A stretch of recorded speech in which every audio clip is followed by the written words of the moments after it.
चलो दोस्तों, अब अगला टॉपिक जो हमारा है, अगला हेडिंग है, ठीक है ना, गोरी दर्पण संबंधित कुछ परिभाषाएं। ठीक, हमने ये चित्र अच्छे ढंग से बना दिया है, इसको समझ लेते हैं। ठीक है, तो देखो ये जो है, ये वाला जो भाग है अभी आपको पीछे बता चुके हैं। ठीक है, ये कौन सा दर्पण है? अवतल दर्पण है। कौन सा दर्पण है भैया? अवतल दर्पण है ये। ठीक ना, ये अवतल दर्पण है। और ये कौन सा दर्पण है? उत्तल दर्पण है। ठीक ना, उत्तल दर्पण है ये। ठीक, देखो अवतल दर्पण, ये इसका क्या है? ध्रुव है। ये इसका क्या है? मुख्य फोकस है। ये क्या है? वक्रता केंद्र है।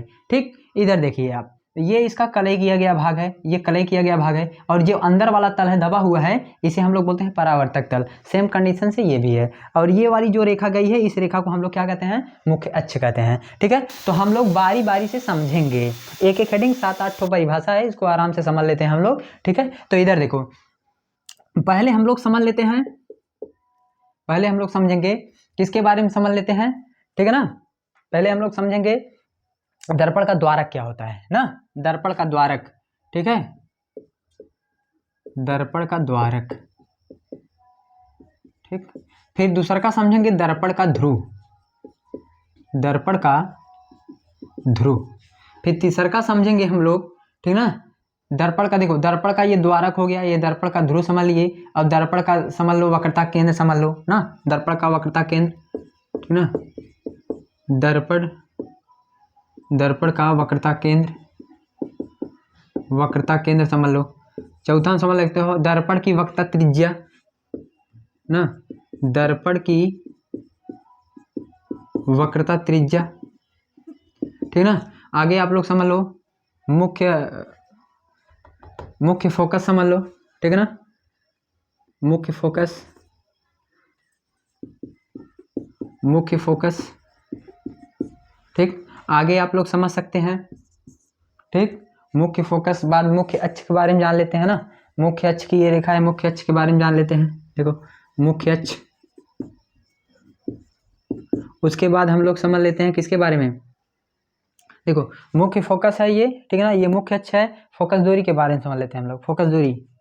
ठीक ना, फोकस दूरी, फोकस दूरी। और एक और समझ लेते हैं फोकस तल के बारे में। ठीक ना, फोकस तल के बारे में। तो देखो ये 8 है ना, 8 के बारे में हम लोग अच्छे तरीके से जानेंगे। ठीक है, तो देखो बारी बारी से इसी चित्र के माध्यम से हम आप लोगों को समझाएंगे, आप लोग अच्छे तरीके से इसे समझिए।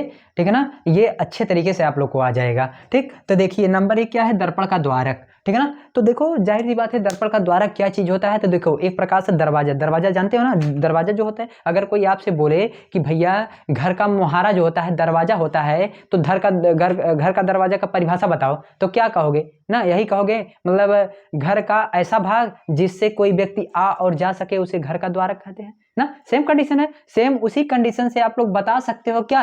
अगर कोई पूछे दर्पण का द्वारक किसे कहते हैं, तो सेम बात वही है भैया, मतलब प्रकाश की किरण जितनी दूर से जितनी दूरी तक परावर्तित होंगी, उतना दूर तक दर्पण का द्वारक कहलाएगा ना। मतलब बता सकते हो कि दर्पण का वह भाग ना, दर्पण का वह भाग जो परावर्तन करता है, दर्पण का द्वारक कहलाता है।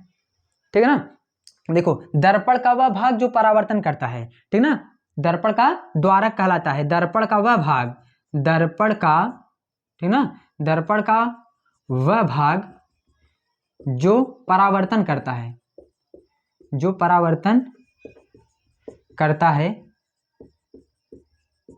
दर्पण का द्वारक कहलाता है,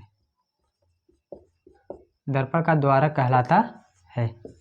ठीक है, समझ लिए ना, दर्पण का द्वारक किसे कहते हैं? दर्पण का वह भाग जो परावर्तन करता है, दर्पण का द्वारक कहलाता है। ठीक है, अब अगला हम लोग समझेंगे दर्पण का ध्रुव किसे कहते हैं। तो भैया देखो दर्पण का द्वारक कितना दूर तक है? यहां से लेकर के यहां तक है, तो इसके बीच ये सेंटर है, इसका मध्य बिंदु है। ठीक ना, इसके बीच का मध्य बिंदु कहाँ है? यहाँ है। तो आप लोग बता सकते हो दर्पण के द्वारक के मध्य बिंदु को क्या कहते हैं? दर्पण का ध्रुव कहते हैं। जाहिर सी बात है, दर्पण के द्वारक के मध्य बिंदु को दर्पण का ध्रुव कहते हैं। ठीक है ना, तो परिभाषा आप लिखते चले जाइएगा, हम बोल दे रहे हैं। ठीक है ना, दर्पण का द्वारक किसे कहते हैं? तो दर्पण का वह भाग जो परावर्तन करता है, दर्पण का द्वारक कहलाता है। दर्पण का ध्रुव किसे कहते हैं? तो दर्पण के द्वारक के मध्य बिंदु को दर्पण का ध्रुव कहते हैं। ठीक है, देखिए भैया, देखो यहाँ हम फिर से रिवीजन करवा नहीं सकते हैं।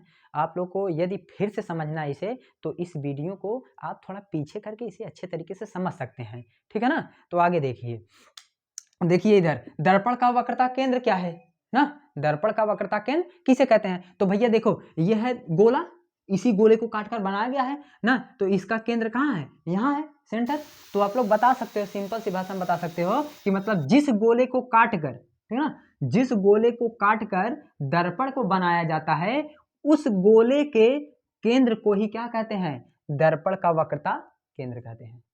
फिर से समझो, दर्पण का वक्रता केंद्र किसे कहते हैं। तो भैया जिस गोले को काटकर, जिस गोले को काटकर दर्पण को बनाया जाता है, उस गोले के केंद्र को दर्पण का वक्रता केंद्र कहते हैं, ठीक है ना। चलो आगे देखते हैं हम, दर्पण की वक्रता त्रिज्या किसे कहते हैं, दर्पण की वक्रता त्रिज्या किसे कहते हैं। तो भैया देखो ये है दर्पण का ध्रुव है और ये है इसका वक्रता केंद्र। तो देखो सिंपल सा बात है, दर्पण में ना, या बोल सकते हो दर्पण के ध्रुव तथा वक्रता केंद्र के मध्य की दूरी को, या बोल सकते हो दर्पण में ध्रुव तथा वक्रता केंद्र के बीच की दूरी को क्या कहते हैं, दर्पण की वक्रता त्रिज्या कहते हैं।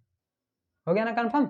दर्पण में ध्रुव तथा वक्रता केंद्र के बीच की दूरी को क्या कहते हैं, दर्पण की वक्रता त्रिज्या कहते हैं। आगे देखो मुख्य फोकस किसे कहते हैं। तो ए बाबू इधर देखो, ये है केंद्र, ये है ध्रुव, इसके बीच में क्या है, एफ, यही है मुख्य फोकस। तो आप लोग बता सकते हो दर्पण में ध्रुव तथा वक्रता केंद्र के मध्य बिंदु को दर्पण का क्या कहते हैं, मुख्य फोकस कहते हैं ना। या बोल सकते हो दर्पण के ध्रुव तथा वक्रता केंद्र के मध्य बिंदु को क्या कहते हैं, दर्पण का मुख्य फोकस कहते हैं। अगला देखो समझो, मुख्य अक्ष किसे कहते हैं। तो देखो बाबू साहब मुख्य अक्ष क्या चीज है, देखो यहां से सीधा ऐसे गई है, सीधा ये रेखा कहां तक मिलाया हुआ है, पी तक ना, इसके ध्रुव तक मिला हुआ है ना। तो देखो मिला कौन, मतलब कहां से मिली हुई है, क्या कर रही है, वक्रता केंद्र और ध्रुव को ना आपस में जोड़ने का काम कर रही है, मिलाने का काम कर रही है ना।